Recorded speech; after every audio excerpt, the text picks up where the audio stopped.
Hello guys, welcome back to the channel. In this tutorial, I'm going to show you how to do autofill for numbers in Google Sheets Mobile.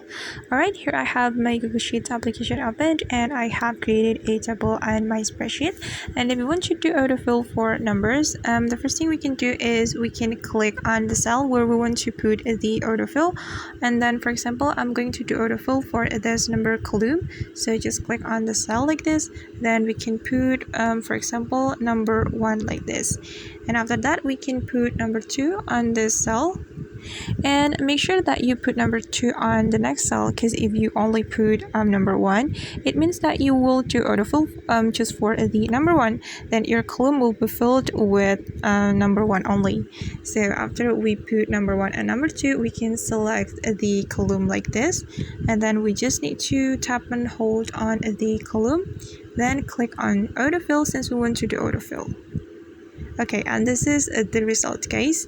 And make sure that you put number 2 and number 1 before you do autofill. Okay guys, and that's how we can do autofill for numbers in Google Sheets Mobile. I hope this tutorial will be helpful for you. Thank you so much for watching and see you on the next video.